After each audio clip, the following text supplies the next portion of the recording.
All right, crew, we're on the rings again, and we're kicking up. Here's the thing. 2010 was what got me inspired to actually start posting videos for CrossFitters, because I saw that there was a big hole there in certain things that were basic that they need to have. And it was specifically the workout that had the handstand push-ups on the rings and the heavy power cleans. What I saw at the games was a lot of this.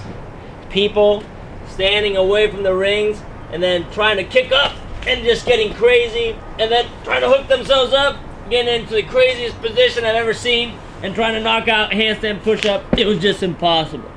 So what we're gonna do is we're just gonna clean this thing up a little bit and talk about how to get up on the rings, how to hook your legs, and then how we can take that and translate that into some handstand push-ups.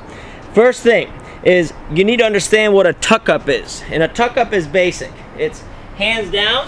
Can I jump into a tuck, and then maybe extend the legs? If I have that jumping tuck up, I can actually take that and do that on the rings. So once I have a tuck up where I can jump up and I feel comfortable just hitting that handstand position, I'm gonna add the following. Just a little straddle, a small straddle. That small straddle is actually gonna prevent me from falling through the rings. So if you just watch me from the front here, actually I'm going feet together. I'm gonna jump up. Once I hit the handstand, I'm just gonna spread the legs just a little bit. So I'm here, legs out. That's what's gonna stop me. So see if we can take this same concept and apply it to the rings. First things first, when I do the tuck up, my feet cannot be far away from the rings. I have to be very close to the rings. The second thing is my rings, they move around a lot. So when I bend over, most people like to be out here. But if my straps are in an incline, as soon as I take off, I'm gonna get this crazy pendulum swing. I don't want that. So they're still rings for a reason. So always try to keep the straps vertical. Now, here's what's gonna happen if you watch me from the front, just for a second, is that if I keep my arms straight, perfectly locked out like I do on the floor, it is pretty hard to hold that position. So we're gonna cheat a little bit, and the cheat is this: thumbs in, elbows out. What that does, it gives me a little platform to actually roll. So I'm gonna use that roll on the straps to actually assist me to get up. If you watch the handstand, press to handstand progressions where we rolled up a wall, it's the same thing here. So I'm gonna cheat, elbows in, thumbs in, elbows out, feet together. All I'm gonna practice is a little tuck jump. Tuck jump. If I have that tuck jump, can I take it a little further? And that little further, if you're watching from the front again, is the straddle. I'm here, straddle. That's all I'm looking for. Jump up, straddle. Notice I'm not locking the elbows out yet. That will come later. But that's the first thing. Just meet the rings, meet the straps with that straddle. Once you're ready and you feel like you're performing well, you can try to lock out the elbows without wrapping the legs around. So it's gonna be jump up with that roll, but once I hit the top, I'm gonna try to lock out the elbows. So watch me here, jump up, lock out the elbows.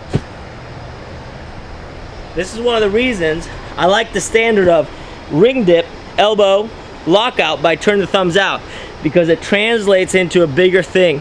There's a skill transfer. So setting the standard earlier is actually gonna give you more exposure to bigger things down the line. Now, a lot of people jump up and hook their legs around the straps and they wrap them in this crazy fashion. They go up and they wrap here. That wrap is great if I wanna hang upside down and look like Batman for a couple days, but not if I want to perform at higher levels. It's not going to allow me to move smoothly through the ranges. So what we're going to practice is, can I jump up, find that crazy wrap that you all have, and then get out of it. And this is where we get a little spinning action. So I jump up, wrap, and now lock my elbows out so I get into a good handstand, and now I let go of one foot, wrap on the other side. Let go on the other foot, wrap on the other side. This wrap with the feet on the outside is what I really want to look for. The problem here is that a lot of us fall over and roll out of it because we don't have control. So that's something to practice. I would highly recommend having a partner here to avoid that rollout, or having a big mat so you can fall onto it. So that's the first one. Can you jump up straddle, jump up wrap, crazy wrap, jump up wrap, one foot goes, the other foot goes. You'll get a little swinging and a little turning, but that's the first thing to practice. Once you're super secure with that, are you capable of jumping in and finding that efficient wrap right away? So what I'm gonna do is I'm gonna miss the straps, fall through, wrap on the outside. Wrap on the outside. That's the one that takes a little bit of time to develop, but once you got it, that's gonna give you way more efficiency, better handstand positions, more handstand push-ups, and that's what's gonna translate, and we're gonna segue into handstand push-up on the rings. But first of all, you have to get up there. So narrow base, roll up, elbows out, thumbs in. Once you hit the handstand, lock out, wrap, crazy wrap, one leg, two legs, and then see if you can do it at once. You'll win the games.